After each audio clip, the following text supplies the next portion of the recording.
Welcome to the sports segment of the HGP Nightly News. I'm Sean Embrock. In football, the long-awaited FIFA Goal project for Guyana seeing progress with works set to commence in a matter of weeks. Details in this report. The goal project at Providence is set to commence within a matter of 2 weeks. In an invited comment, GFF President Wayne Ford disclosed that the contractor has been selected. Preparation groundworks will be done by a local contractor. This will commence shortly. The contractor that will be putting down the turf has been selected already. That was in the press about a week and a half ago.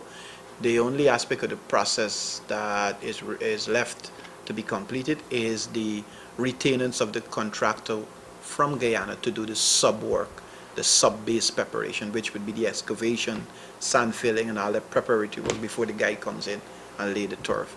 I figure we'll have that process over in another 2 to 3 weeks the most. 4 separate GFF executive bodies have been negotiating since 1999 with several formulas until 2015 when the Normalization Committee chaired by Clinton Orling brokered a lease agreement with the Providence NDC for 30 years initially.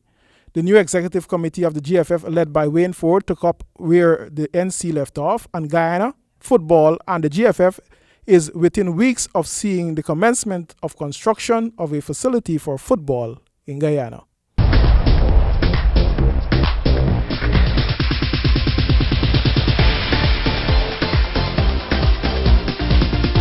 Good news for cricket in Guyana as well. T20 fans, the word is out. Guyana is set to host the final and semi-finals of the 4th edition of the Hero Caribbean Premier League 2016 at the Providence Stadium. Reliable sources confirm that Guyana outbid Trinidad and Barbados to secure the 2 semi-finals and the finals scheduled for August 7. CPL and the government of Guyana are set to make the official announcement within days, at which time a full disclosure of all details will be released.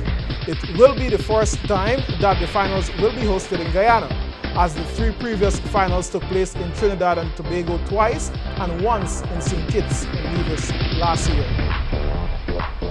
Both matches in the Guyana Cricket Board and in an under-19 inter-county tournament were drawn. Kimo Paul for Essequibo and Ronaldo Ali Mohammed for Demerara were the stars of round 2. Calvin Chatman with the details. At Demerara Cricket Club ground, Essequibo dropped vital first innings points to the national under-17 after recording their maiden victory against Berbice in the opening round. With the result, they now sit on second place with 18 points, and Essequibo will need to defeat the defending champions Demerara in the 3rd and final round game to secure their maiden under-19 inter-county championship in a matchup at the Wales Community Centre ground. Rain washed out the second day's play in the Essequibo and under-17 game after the younger side made 244 in their first innings. And as a dull draw imminent game was about to end, Essequibo were set 255 runs to win of the final 15 overs. And West Indies under-19 champion Kimo Paul livened the game with a shot filled to 96 from just 43 balls, belting 9 fours and 5 sixes. He was unlucky to be caught in a boundary in the final over, missing out on the ton. Alright, Kimo, unlucky to be dismissed on 97, being caught in the boundary, and also unlucky to miss out on first innings points against the under-17 boys. Picking up that, you guys probably would have been top of the table after this round. So, just give me a quick overview on that and your performance today. Well, like I said, it's very disappointing not gaining first innings points from the under-17 boys, but I must compliment them for the way they played. Played really well, really good cricket, took first innings points from us. Overall, I think the batting display was poor from us, especially myself. I think I will take responsibility for that. I'm one of the main batsmen, so I should have stood up in the first innings and made runs, but that didn't happen. In coming into the second innings, we knew that it was a tough task getting 240 runs in 1 hour, but we just went for it and came up 4 short of 100. But must say, well played to the boys, and I'm proud of them for doing this well in the game. Yeah. Kevin Sinclair was awarded Man of the Match.